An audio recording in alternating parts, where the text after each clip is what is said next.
Hello, today I'm going to present to you my work on studying whether QAOA under dephasing noise can give a quantum advantage. The question of whether NISQ devices implementing quantum optimization algorithms can give a quantum advantage has attracted lots of interest recently. However, one has to take into consideration the effect of noise, and this is what the recent work of Franca and Garcia-Patron addresses. Consider an algorithm trying to optimize an objective function such as this one. They show that there exists a Gibbs state whose temperature depends on the distance between the output state from the circuit and the maximally mixed state, and this Gibbs state closely approximates the output objective function value from the noisy quantum circuit. And we can see that when the distance decreases, this inverse temperature also decreases, making it easier and easier to efficiently classically sample this Gibbs state.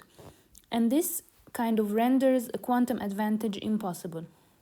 While the results are quite general, they are still more focused on depolarizing noise, and this is why this work that I'm presenting to you attempts to extend it to dephasing noise. Extending these results to dephasing noise is interesting because, firstly, dephasing noise is a reasonable model for the noise in many practical implementations of quantum circuits. Moreover, it is an interesting question because of the subtle differences between dephasing and depolarizing noise. When a classical circuit, one that's diagonal in both its gates and its states, is subjected to dephasing noise, this circuit's performance is unaffected by the noise. However, if a classical circuit is subjected to depolarizing noise, its performance decreases. Additionally, a depolarizing noise channel has a unique fixed point, that is the maximally mixed state, while for the dephasing noise, all diagonal states are fixed points. Thus, under depolarizing noise, the distance between some state and the maximally mixed state keeps on decreasing exponentially, while for dephasing noise, this is not necessarily the case. And this is one important feature that the proof of Franca and Garcia-Patron depends on. Since we don't have this feature in dephasing noise, we have to find other ways of studying the problem. Let's recall the structure of a QAOA circuit. It has two types of gates, phase gates and mixing gates. And one important idea that this work depends on, it is expressing the objective function as a function of the coherence or the distance between a state and its diagonal. Using this expression, we can see that if the coherence decreases, then the improvement in the objective function by adding more layers to the circuit is also small.